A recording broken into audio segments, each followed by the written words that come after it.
안녕하십니까? 고원정입니다. 여러분은 혹시 1971년 10월 2일 공화당 내부에서 일어났던 12항명 파동 사건에 대해서 기억하고 계십니까? 당시 여기 김성곤, 길재호, 백남옥, 김진만 이 네 사람이 주도했던 공화당의 체제를 4인 체제라고 불렀고, 이들 4인 중 특히 김성곤, 길재호 씨 등이 주동이 돼서 3부 장관의 해임 결의안을 놓고 박 대통령의 명을 거역했던 사건을 우리는 12항명 파동 사건이라고 부르고 있습니다. 어쩌면 공화당 내부의 소동에 지나지 않는 이 사건을 우리가 중요시하는 이유는 어디에 있는가? 4K, 이른바 4인 체제란 무엇인가? 그리고 12항명 파동은 왜 일어났는가? 우리는 이제 우리나라 의회 정치의 진원곡이 되었던 이 사건이 박정희 이후를 노리는 권력 다툼과 어떤 관계가 있는가를 밝혀보려고 합니다. 김성곤, 보성전문 상과 졸업, 금성방직, 동양통신, 쌍용양회 등을 설립했으며 호방한 성격의 사업가족 수완으로 당 재정위원장을 오랫동안 맡았습니다. 길재호, 648기로 공화당 창당 멤버, 과묵하고 조직적인 성품으로 4인 체제 중에서도 핵심이고 초기엔 JP계였으나 박 대통령의 부탁으로 철저한 JP 마크맨이 됐습니다. 백남옥, 김성곤과는 대구고보 동기동창, 4인 체제 맏형격으로 학자 출신답게 온화한 성품의 대화를 즐기는 스타일입니다. 김진만, 강원도 삼척이 고향으로 북삼화학을 설립했고 오랜 정치 경험으로 5.16 후 2번이나 원내 총무를 역임했고 노련하게 여야 대화를 주도해서 대사, 즉 큰 뱀이라는 별명까지 있습니다. 원래 공화당은 김종필 씨가 조직했고 JP계가 중심이었지만 63년 2월 4대 의혹 사건으로 JP가 1차 외유를 떠난 이후 63년 2월 26일 JP가 없는 상태에서 창당이 됩니다.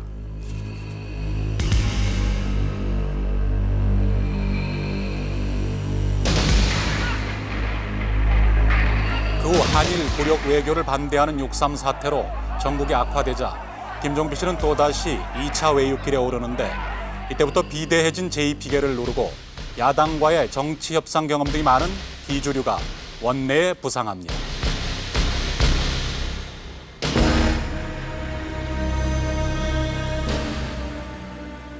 65년 12월 박 대통령은 JP를 당의장에 복귀시킴과 동시에 JP에 대한 견제책으로 4K를 중용하는데 이때부터 4인 체제는 시작됩니다.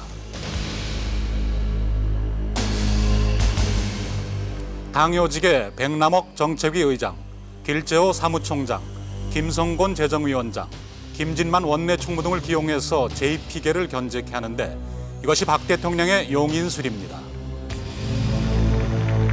67년 대통령 선거에서도 박 대통령은 주로 이들 4인 체제를 중심으로 선거를 치렀고 이때부터 JP계는 당내에서 소외되기 시작합니다. 68년 5월 국민복지회 사건으로 JP 후계론을 도모하던 김용태 의원 등이 제명당하고 이 사건으로 김종필 씨는 완전히 정계를 은퇴합니다.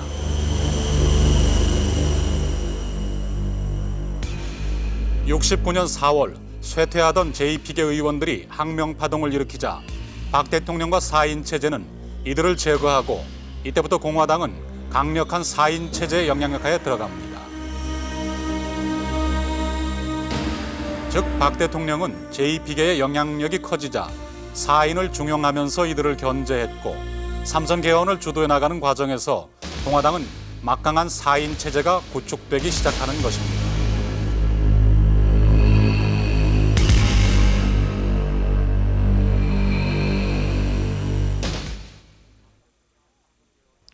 69년 박 대통령의 삼선 개헌이 성사된 뒤 공화당의 4인 체제는 반대 세력이 없는 강력한 지도력을 확보하는 것처럼 보였습니다. 70년 말에 있었던 당직 개편에서도 4인 체제는 여전히 당 요직에 등용됐고 제2비계는 71년 5월 총선에서 거의 공천도 받지 못한 채 대거 탈락하고 맙니다. 이제 공화당에서는 이들 4인 체제가 주류가 되었고 창당 멤버들은 구주류로 전락하고 맙니다. 이때가 4인 체제의 최전성기였고 당시 공화당 의원들 중 70% 정도가 4인 체제의 영향력 하에 있었다고 합니다. 하지만 상황은 곧 바뀌고 맙니다. 용인, 즉 사람을 쓰는 일의 천재라는 박정희 대통령은 71년 총선이 끝나자마자 대폭적인 개각을 단행합니다. 바로 6.3 개각입니다.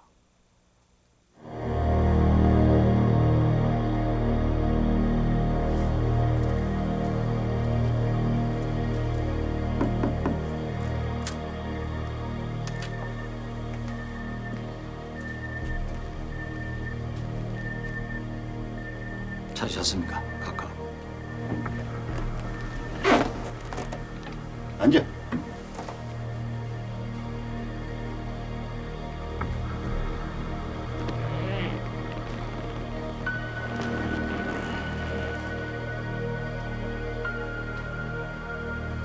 자네가 총리를 맡아줘야 되겠어. 김종필 씨는 삼선 개헌 이후 처음 치루었던 71년 4월 대통령 선거에서 박 대통령의 부탁으로 연일 지원 유세를 다녔고 이제 그 보답으로 총리에 기용되는 것입니다.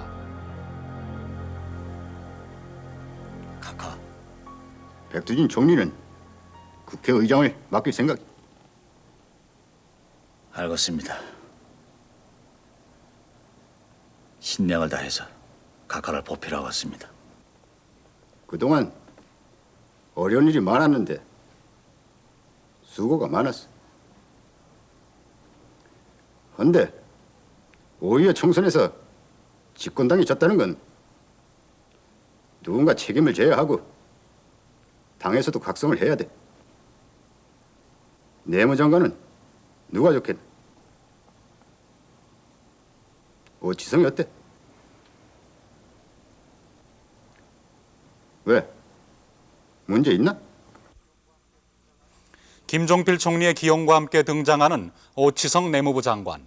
그는 5.16 주도 세력으로 전형적인 군인이며 처음엔 반JP계였지만 삼선 개헌 파동 때 길저우시 후임으로 잠시 사무총장을 맡다가 불과 몇 개월 만에 자리를 도로 내줍니다.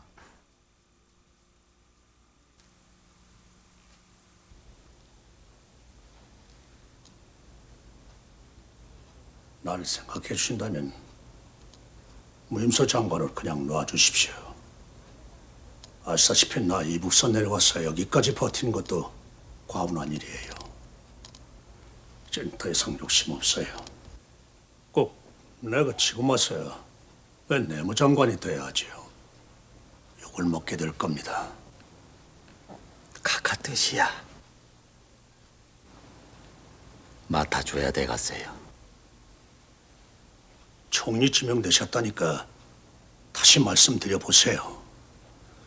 난 내무장관에 맞지 않고 내 성격상 썩은 환부를 그냥 못 둡니다. 그러니까 오 의원을 찍으신 게요. 다른 얘기 하지 맙시다. 대권에 이기려면 썩은 거 도려내야 되는 겁니다. 알겠어요. 나도 오 장관이 하는 일에 그 뜻을 아니까 아무 소리 안 하겠어요. 그럼 하지요. 6.3 개각의 주요 내용, 그것은 김종필 씨의 총리 임명과 그동안 침잠해 있던 제2픽의 사람들이 대거 입각하는 것이었습니다.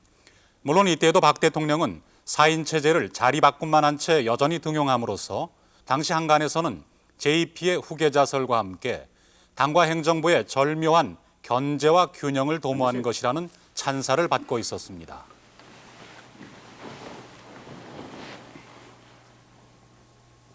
앞으로 당정 협의를 잘 해 나가고 이젠 당도 새로운 진영을 갖췄으니 심기일전에서 최선을 다해 주세요. 알겠습니다. 그렇게 하고 공화당은 당의장을 중심으로 무엇보다도 민족적 실현을 이겨나갈 수 있도록 해야 합니다. 또 한 가지 부탁할 것은 젊은 세대를 폭넓게 받아들여서 당의 노화 현상을 막아야 할 것이오. 명심하겠습니다. 김 의장,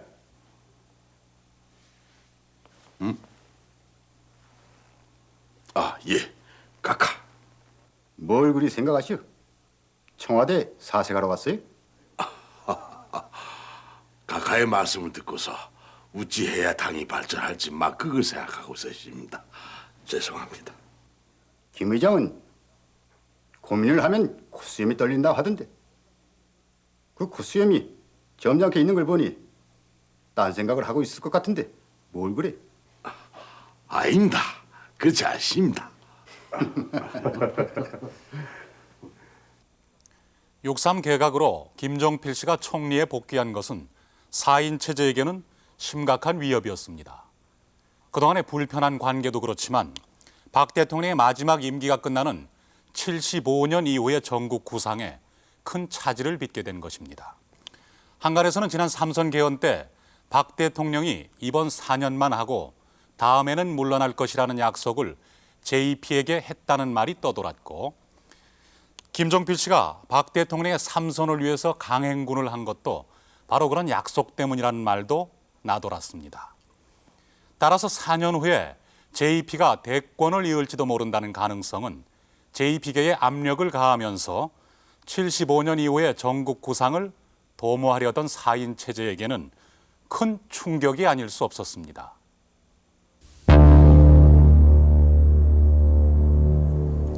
삼선 개헌을 우여곡절 끝에 성사시키긴 했지만 뒤이은 71년 김대중 후와의 대통령 선거는 상당히 힘든 싸움이었습니다.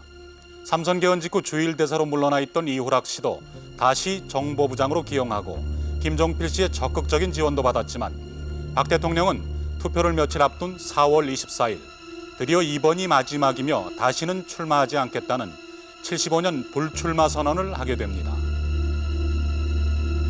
따라서 박 대통령이 명백한 불출마 선언을 하고 거듭 재확인까지 한 상태에서 김종필 씨가 총리에 복귀한 것은 4인 체제에게는 그냥 넘길 수 없는 위험 신호였던 것입니다.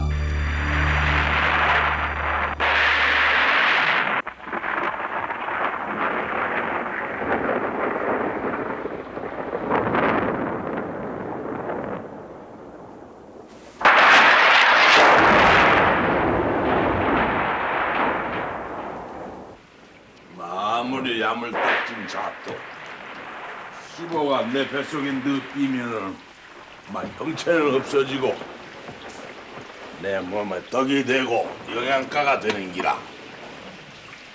어찌 생각하노? 누가 자신 있겨? 아, 누구 종필이지? JP가 야뭡니까? 헐렁하던가 그라마. 아우들은 종필이가 차기 대권 주자로 나선다 하는 징조로 보이나 우쭈나. 여야 할 것 없이 모두 그렇게 여기고 있습니다. 김 위원장님도 같은 우려를 했습니다만 이 벌써부터 JP 사단들이 어깨에 힘을 주기 시작했어요. 아니 그런 고락선이들이 안 보입니까? 우리 보고 4인방이라 하는데 누가 이런 얘기를 합디다. 인자 4인방은 죽을 사자 4인방이라고. 아이, 무엇이라? 전부터 대비를 했어야 가는 긴데 후회가 크니다. 여차하면 도지사 군수할 것 없이 면서기에서부터 파출소 순경까지 형님 라인이나 우리들 라인을 모두 제거할 겁니다. 오가가 그래 한단 말이가. 가능한 주장이지.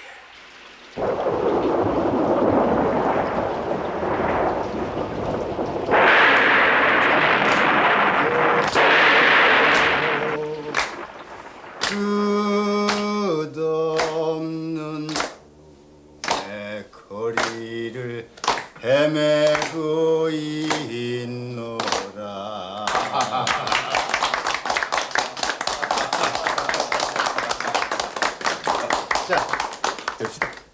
예.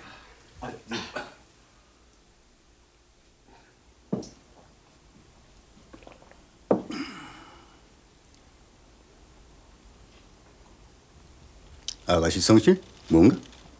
바꿔라 합니다. 바깥? 그럼 같은 바깥길은 일이 안 되지 않나? 잠 받아. 감사합니다, 각하. 아가씨는 성씨가 뭔가? 오가락합니다. 응? 잘못 앉았구만. 옆에 있는 김 의원은 오갈 아주 싫어해. 아유, 아닙니다, 각하. 지가 싫어하는 오가는 딱 한 사람 뿐입니다.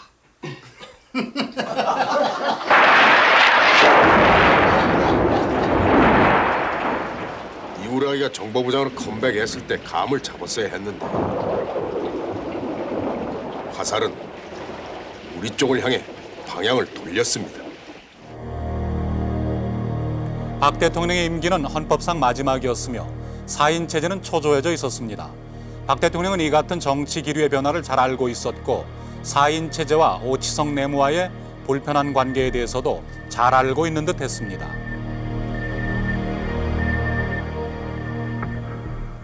대통령이 친필로 김성곤 씨,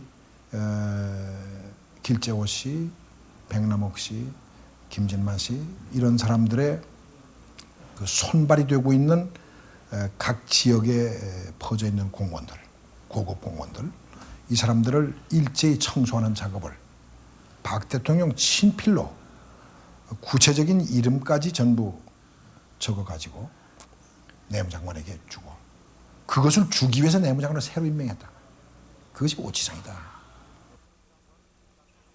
오치성 내무부 장관은 입각하자마자 6월 12일에는 도지사, 6월 18일에는 전국의 경찰 간부, 시장 군수 등 수백 명의 대폭적인 물갈이를 합니다. 부정부패와 내무공무원의 특정 정치인에 대한 사병화를 막는다는 것이 큰 이유였습니다.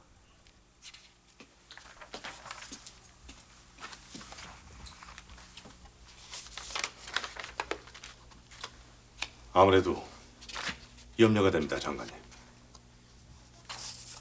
아니 그래. 경찰 정보가 장관인 나보다도 SK한테 먼저 가는 형편인데도 장관님 뜻은 모르는 바가 아닙니다만 그래도 현실을 헤아리셔야 합니다.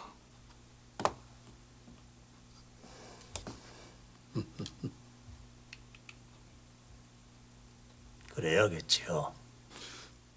그럼 그대로 시행하세요. 오시성 씨가 내무장관 되고 난 다음에 4인 체제에 속했던 공무원, 특히 경찰 공무원 또 지방 행정 책임자들에 대한 대폭적인 인사이동이 있었습니다만은 이것이 과연 오시성 개인에 의해서 이루어진 인사이동이었는가 또는 상부의 지시에 의해서 공무원의 정치적인 관여를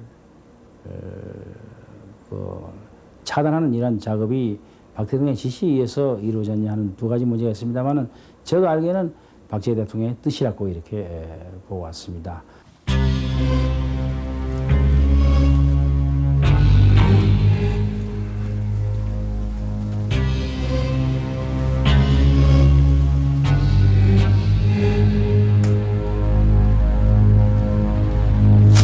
놈의 자식을!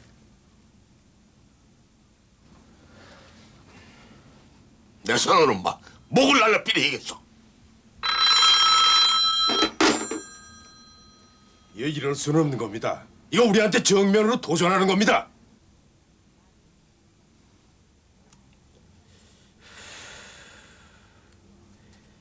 지역구 의원과 시장 군수, 경찰서장들과 유대 관계가 어제 오늘 얘기가 아닌데 이거 이래 되마 우리한테 목을 내놓으라 하는 거나 진배 없는 것 같습니다. 예, 대책을 강구해야겠습니다. 가만히 앉아서 보고만 있을 수는 없습니다만은 이 누구의 뜻인 줄 알아보고 난 연후에 다 누구의 뜻을 아니? 내 오치상이 이놈의 자석을.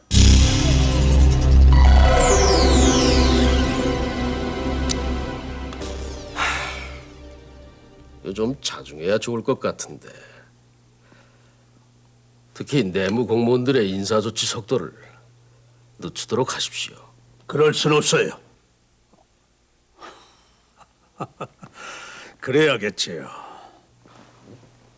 그렇다면 조만간에 SK를 한번 만나도록 하세요. 내일 좀 만날 수 없을까요? 내일? 빠를수록 좋지 않습니까? 내가 주선해 주겠소. 고맙습니다. 총무께서도 SK도 알아야 할 게 있습니다.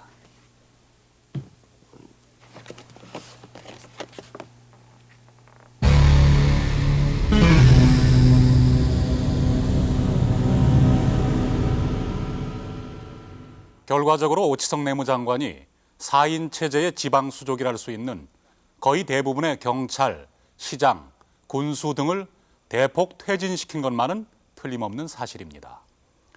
그것은 사케의 입장에서 보면은 내무부 장관 이상의 선에서 계산된 도전이라고 느낄 수밖에 없었습니다.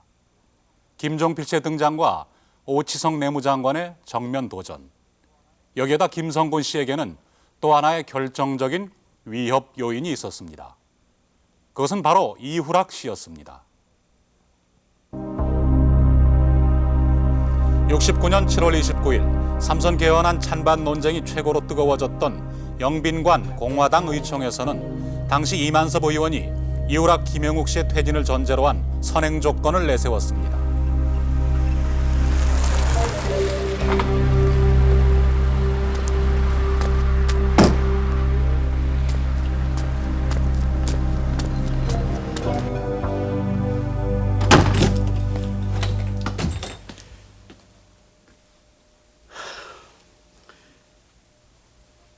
형님,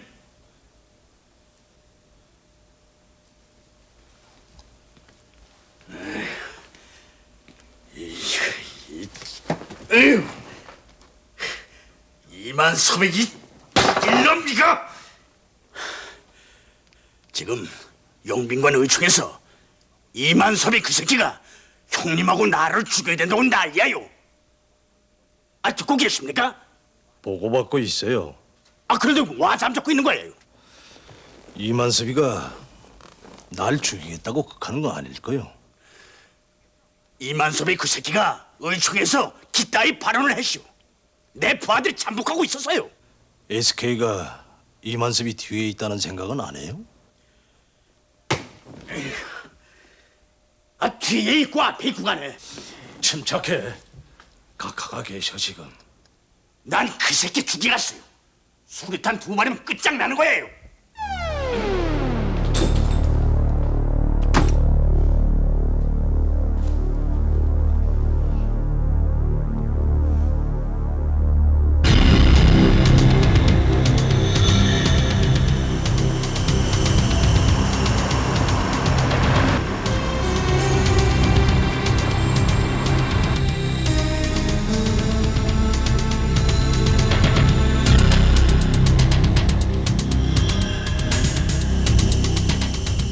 김성곤이도 잡아 넣을 걸 그랬다 하는 이야기를 그 청와대 그 비서실에서 들은 사람이 그걸 아마 김성곤 씨한테 급히 전달해 줬는가 봐.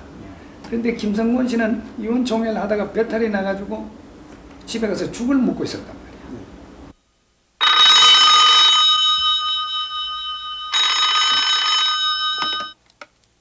보소. 뭐야? 김영욱이라는 놈이 그거단 말이가. 알았다. 내 각하한테 직접 보고할 다 있겠네. 시간을 끌어.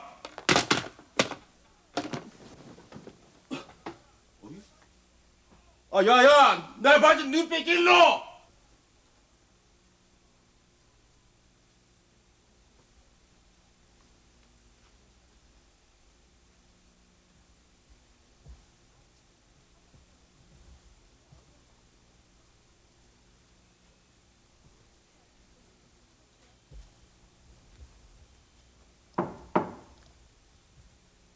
뭐야?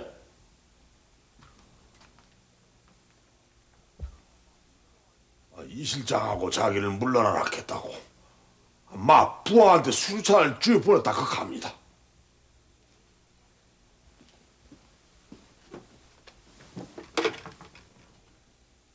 김 부장 돼. 임자도 옳은 자세가 아니야. 접니다, 각하. 김 부장, 이만석 의원한테 손대면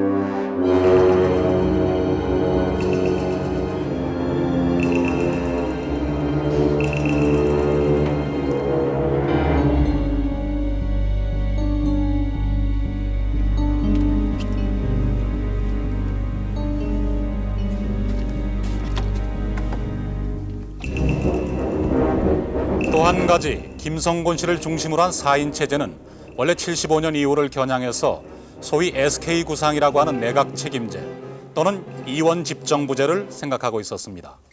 현실적으로 박 대통령을 바로 물러나게 할 수는 없으니 외교 국방권은 대통령에게 주고 내각은 실무총리가 갖는 것으로 이미 삼선 개헌을 전후해서 박 대통령에 보고도 했다는 것입니다.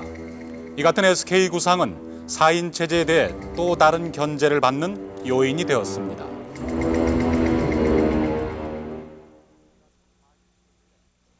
이 같은 4인 체제의 75년 이후 전국 구상은 박 대통령이 3선 기간이 끝나고 나면 순순히 물러나거나 아니면 내각 책임제 하에서의 국가 원수에 만족할 것이라는 다분히 일방적이고도 희망적인 관측을 바닥에 깔고 있었는지도 모르겠습니다. 그렇지 않다면 이들은 박 대통령의 집권 의지에 대해서 과소평가를 하고 있거나 아니면 자신들이 가지고 있는 정치적 기반에 대해서 지나치게 과신을 하고 있었는지도 모르겠습니다. 여기에 또 한 가지 변수는 71년 총선에서 야당인 신민당이 처음으로 총 204석 중 3분의 1이 넘는 89석을 차지해서 개헌 저지선을 확보하는 것은 물론 강력한 대여 투쟁에 나서게 된다는 점입니다. 71년 이해에는 35억 달러에 이르는 외자 도입과 각종 차관업체의 부실, 도산, 양대 선거에서의 막대한 정치자금 살포 등으로 서민들의 물가고는 최고조에 달하고 있었습니다. 7월 28일에는 사법부 사상 최악의 오점인 사법부 파동으로 전국이 흔들리고 있었으며 8월 10일에는 무계획하고 일관성 없는 재개발 계획이 빚은 광주 대단지 소요 사건,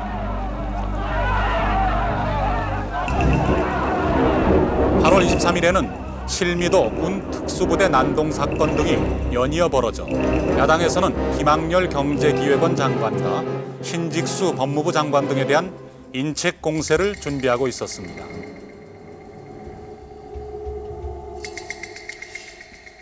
오내무가 쑥밭을 만들고 있어. 오치석 내무도 해임 장관에 포함시키자는 말씀 아니십니까? 어떻게 생각하시오?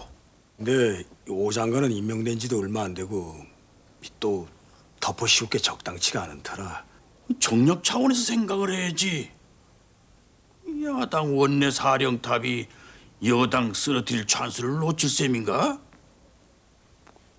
지금 여당에서 JP를 놓고 반란 부대가 조성되고 있어. 이런 기회를 놓칠 셈이요? 오치색은 뭐요? JP 방탄복 아니요? 오뇌물을 치면 흔들리게 돼 있어. 이 공화당에서 반란 부대가 조성되고 있다면은 놓칠 수가 없죠. 다만 명분이 실미도 난동 사건도 있고 경기도 광주 대단지 그 주민들 소요 사건도 있지 않어? 갖다 붙일 게 없어서 안 되나? 네, 알겠습니다. 유진산 당시 우리 부총재님을 모시고 제가 문상을 갔을 때 거기에 이른바 지금 4인 체제로 일컬어지는 분들이 몇 분이 우연하게 자리를 같이 하게 됩니다. 그래서 그분들이 하나같이 야당은 뭘 하고 있느냐. 이렇게 수도 서울 한복판에서 이런 그 방화를 하는 이런 중대 사태가 났는데도 야당은 그냥 수수방관하기냐. 라는 그 야당으로 하여금 불신임안을 제기케 하는 굉장한 충동의 느낌을 주는 그러한 운동들이 많이 있었어요. 어쨌든 간에 그렇게 해서 이제 불신임안을 내게 됐지만 사실은 그 당시의 상황으로 보면 정황으로 보면은 오치성 내무에 대한 불신임안이 핵이고 김학열, 신직수 이분들에 대한 불신임안은 괵다리로 그저 붙인 거다 이렇게 봅니다. 드디어 9월 15일 파월 기술자들의 노임 체부를 둘러싸고 칼빌딩 난동 사건이 일어나자 야당은 흐트러진 치안에 대한 문책으로 오치성 내무부 장관에 대해서도 해임안 결의를 준비하게 됩니다. 물론 4인 체제가 어느 정도 작용한 것이 사실입니다.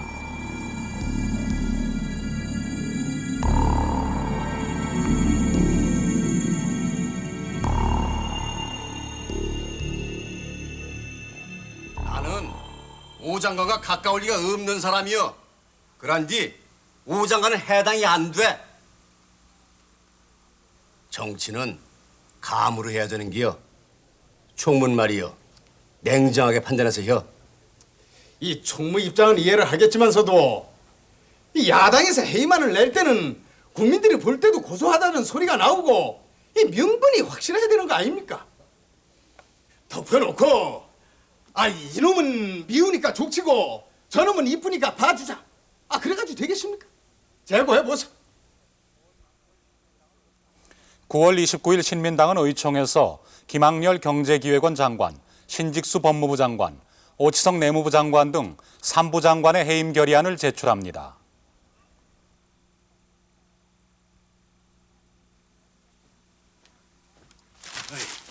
안 그라. 내 솜씨 봤나? 이 기회를 놓친다 카마. 우리 모두 절간으로 들어가야 된다. 알아듣겠나? 아니 어떻게 하시겠다는 겁니까? 우죽하다니. 3부 장관을 전부 가결시켜가 JP 입지를 사면 총괄로 만들어서 거꾸로 들여 뿌리지. 새삼스럽게 아우는 그걸 말이라고 하고 있나?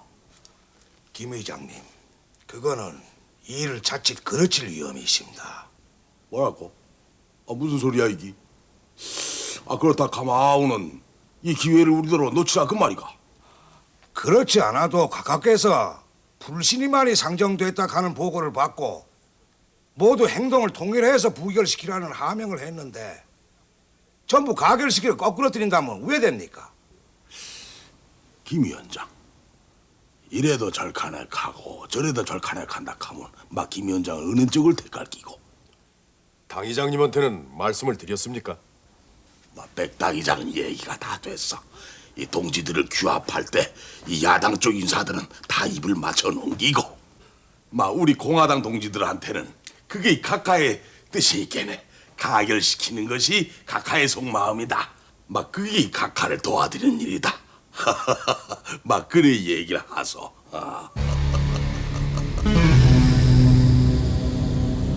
신민당 그전에 모교회라는 소장파들을 또 내 접촉을 해봤는데 그 모교회 신민당 소장파들이 나석호, 오세영, 한병책, 강근호, 김한수 의원 등의 얘기는 공화당 내에 지금 반란표가 상당히 많이 있다는데 총무당이 그것도 잘 모르고 있냐. 그래서 그럴 리 없다.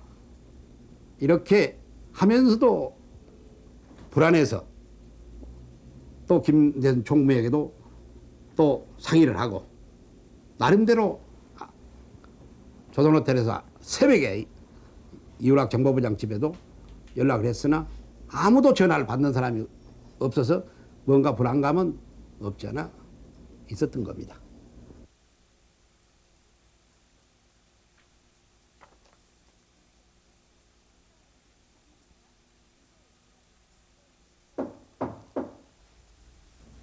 들어와.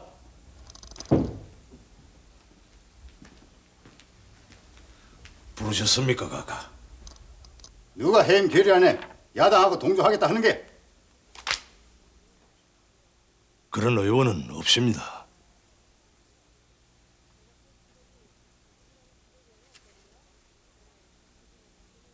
김성곤이 봉투 그따구로 돌려대다간 한번 당한다 그래.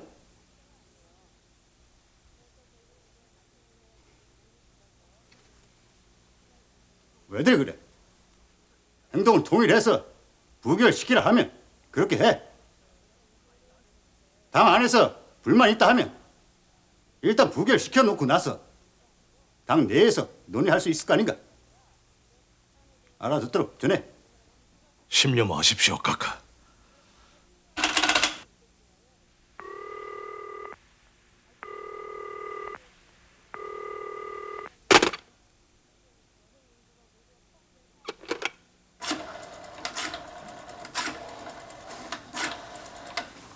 뭐야? 김창근 강성? 아니 그 사람 정말 이거 어쩌려고 그래? 아 그 사람 지금 어디 있대요? 아 알았어 내가 곧 그리로 갈게. 아이고 어서 오시오. 자 앉읍시다. 누구 말입니까? 박 의원 찾아요. 자 앉아서 얘기합시다. 자자. 오 의원 협조 좀 해주시오. 박 의원 지금 만날 필요 없을 깁니다. 생일 케이크 받고 집에서 쉬고 있어요. 생일 케이크?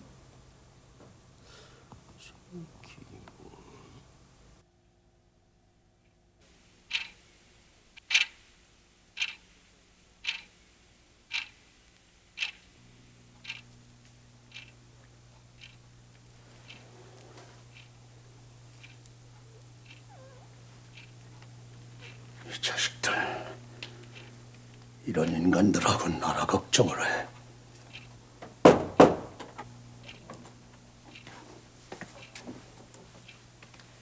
국회의장님 전화 와 있습니다.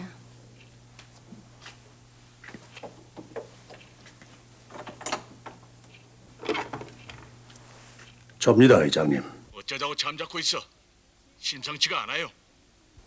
그렇게 보십니까? 도대체 방탄복을 입고 있는 거요, 안 입고 있는 거요?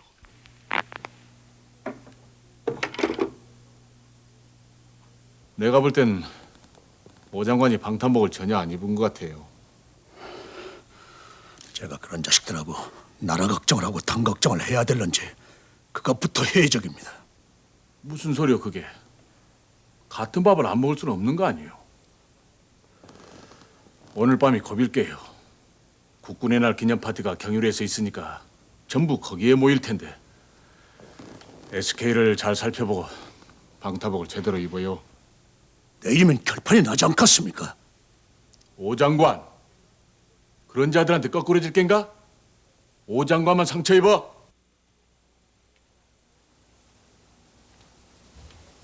SK 그 4인방에서 삼선 개헌 이후에 박 대통령이 대통령을 그만두니까 그 후에 전국을 자기들이 어떻게 잡겠느냐에 대한 그 보는 게 있었어요. 구상이 있었다. 그걸 나는 간파했다고. 다른 사람도 하게 됐. 근데 다른 사람도 행동을 못했고 그게 야합이 되고 영입이 됐겠지만 또 반대하던 사람들도 정면 충돌 난 충돌을 하라고 한번 먹었다. 이건 안 들었다. 막말로 개 써서 죽 써서 개 들게 이 아들 안 된다. 그 박 대통령이 그걸 읽었을 거예요. 오치성 씨의 증언에 의하면 그는 4인 체제의 75년 이후 전국 구상에 대해서 나름대로 간파한 점이 있었다고 합니다. 또한 박정희 대통령도 이 점을 알고 있었다고 합니다.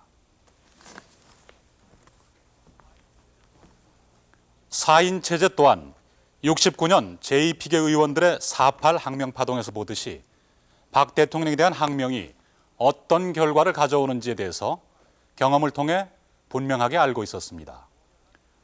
그러면 이렇게 노련한 정치 경험을 가진 4인 체제들이 어쩌면 자신들의 정치 생명을 좌우할지도 모르고 나아가서는 신체적인 위험을 당할지도 모르는 항명파동을 무모하게 밀어붙였으리라고는 생각되지 않습니다.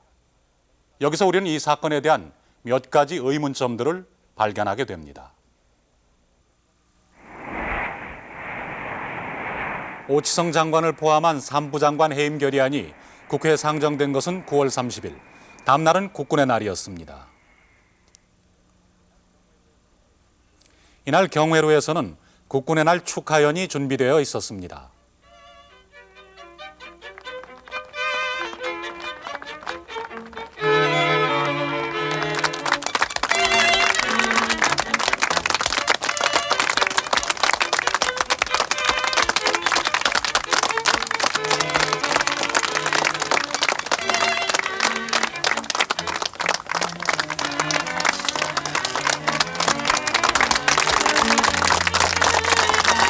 자리에서 결코 남의 눈에 띄지는 않았지만 제일 분주하게 움직인 사람은 바로 김성곤 씨를 비롯한 4인 체제였습니다.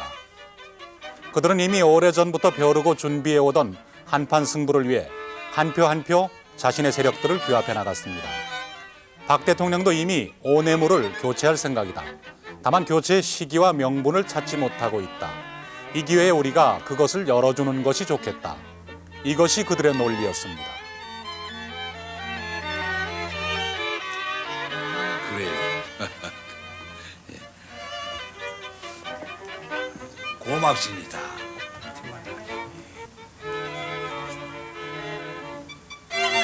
같은 경상도끼리 어찌 그리 말 안 듣노?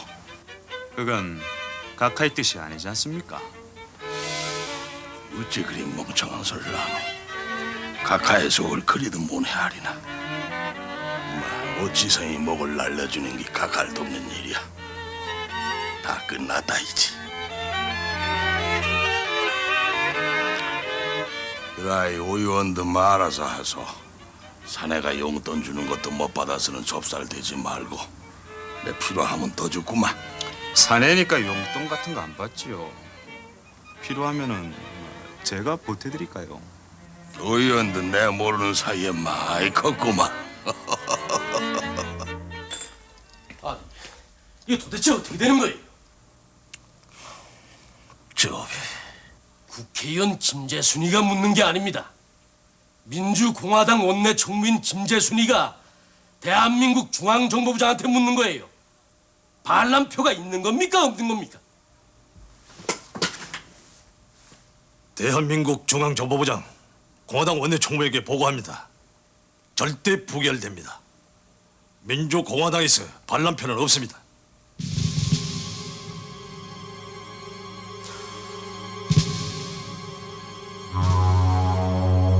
당시 원내 총무였던 김재순 의원만이 가장 분주하게 혹시 있을지도 모를 반란표를 막기 위해 애쓰고 있었습니다.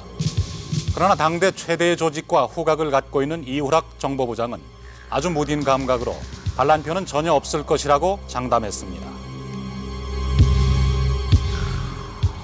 길재호 씨가 당시 정책위원회 의장인데 몇 번씩 들어갔지만 들어갈 때마다 대통령의 태도는 애매하다.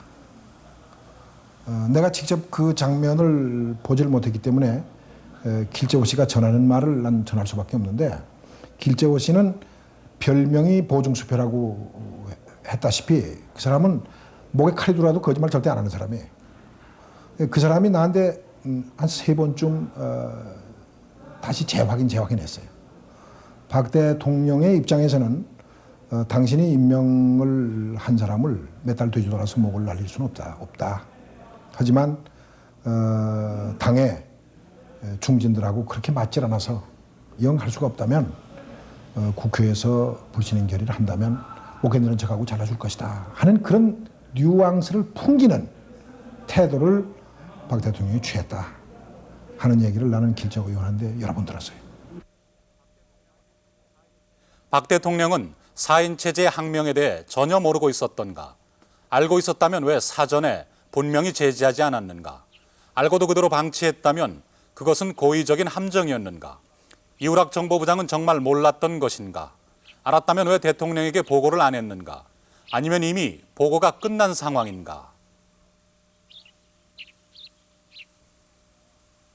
총리께서 그렇게 정보가 어둡습니까? 가결됩니다. 지난번 삼선 개헌 때도 이우락, 김영욱 두 사람 모두 SK한테 단칼에 날아갔습니다. 이제 내가 역공에 들어갈 차례입니다. 그 친구들이 감히 그렇게는 못할 거요. 이 부장한테 더 이상 기대할 수는 없습니다. 전부 끌어안고 제가 하겠습니다. 오 장관. 그래 아십시오. 표결을 예정대로 실시하십시오. 오 장관, 각하를 만나시오. 아닙니다. 표결을 하라고 그랬어요. 가겠습니다. 4인방이 나한 데 대해서 나 대기된 게 아니라고 봐요. 그 사람은 근본적으로 박 대통령한테 도전하면서 도전의 목표는 김종필 씨 이런 나는 이렇게 보는 것이 우리 주변 사람들의 얘기입니다. 왜 그러냐면 그 사람들이 8대 선거를 끝나고 난 다음에 자기들 행간이 딱 드러나기 시작하는데 임명하는 거 보니까 김정필씨 국무총리로 하지, 오지철 내무부 장관으로 하지, 그거다 중앙정보부장을 유락이 시키지. 그 자기들이 전 절간에 들어가겠다고 한숨 툭 푹 쉴 때 아닙니까? 우리 5.16 혁명했단 날 난 사명감 있단 말이야. 목숨 인생 꺼내왔어. 그러니까 대통령이 그래서 못 잘라. 잘려갔다 일을 갈 때 못 잘라. 계기가 되지 못 잘른다. 근데 내가 아예 다 끌고 넘어가야겠다. 내가 실행에 속죄행이 되면서 그다 같이 죽어야겠다. 내가 결심이 서. 어차피 막지 못할 때.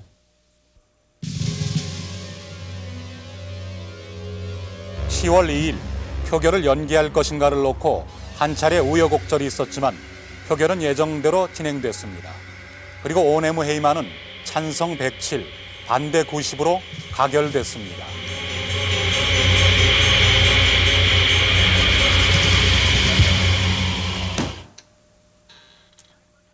정치는 4인방이 하는 게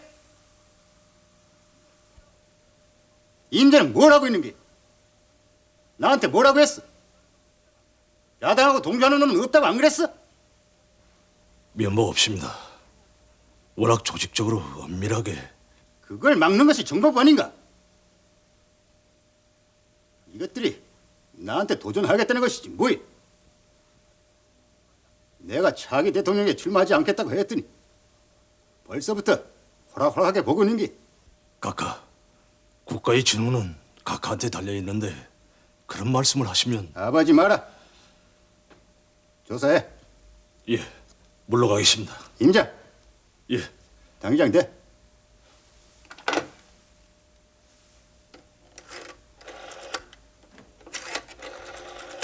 전부 조사해. 한 놈도 남기지 말고 조사해. 각하. 당의장이요. 나이 당의장을 얼굴 마담 노릇이나 하라고 앉혀놓은 줄 아시오? 역시 당기위원회를 열어서 김성곤이 징계하시오. 알겠습니다, 각하. 예, 송구스럽고. 이렇게 하다간 공화당의 송장이 된다는 거 아시오? 일제도 추가시키시오. 그 즉시 당 징계위원회가 열렸고 길재호, 김성곤 두 의원은 탈당이란 과정으로 의원직을 상실했습니다. 그리고 영원히 정치적 생명을 잃어버렸습니다. 어서 오십시오. 이 부장께서 직접 얘기를 들어주고 싶다니 고맙구만. 자, 앉으시죠. 집권당의 중앙위원회 의장님이신데 당연히 제가 모셔야죠. 역시 이 부장은 빼대 있는 집안이라 다르구만. 왜 그런 일을 하셨습니까, 그래? 내 잘못된 계산이요. 처녀일치하셨습니다. 각하께서도 내 뜻을 아실기요. 지금은 화가 나셨지만도 곧 풀어주실기라.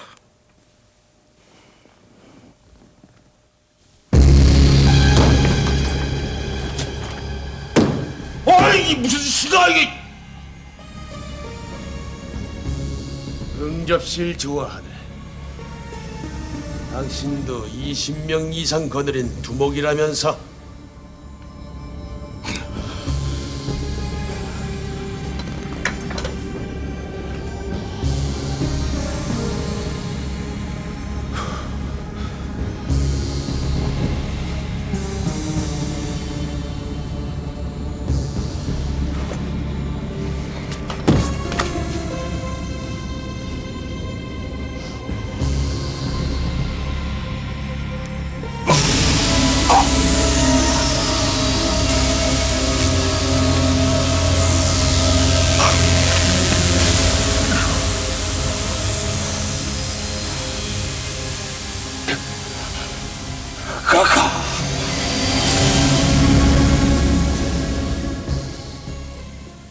삼선 개헌을 해서라도 대통령직을 계속하고 싶어서 삼선 개헌을 하도록 추진을 했는데 그 과정에서 JP라고 하는 그 세력, 반대 세력이 등장을 했다.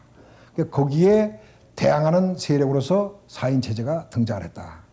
그런데 그 4인 체제를 통해서 삼선 개헌을 하고 삼선 개헌을 하는 과정에 개헌을 하고 나서 선거를 하는 과정에서 다시는 입법하지 않겠다고 하는 선언을 국민에게 했다.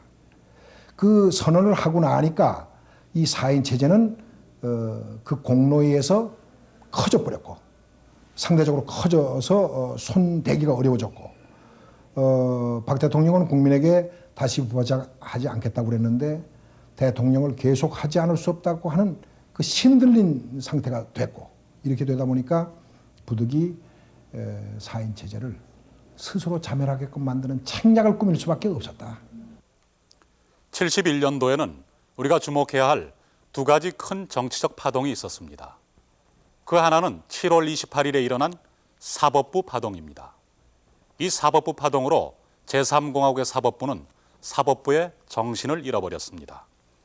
또 하나가 바로 이 12항명 파동입니다. 12항명 파동은 말하자면 의회주의, 의회 정치라는 입법부의 정신을 잃어버린 입법부 파동이었습니다. 국민을 대표하는 국회의원에 대해 항명이라는 이유만으로 의원직을 박탈하고 체포, 고문까지 한 것.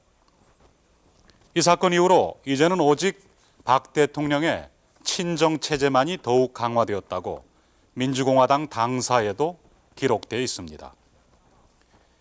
미약하나마 조금씩 발전시켜왔던 의회 정신이 무참히도 파괴된 사건. 그리고 박정희 이후, 즉 포스트 박을 노리는 일은 결코 용납될 수 없음을 보여준 사건. 그것이 바로 12항명파동이었습니다. 다큐멘터리 극장, 오늘 우리가 다뤄온 12항명파동이 우리 정치사에 어떤 의미를 가지는가는 이어지는 몇 개의 장면을 보시면 너무나 명백해집니다.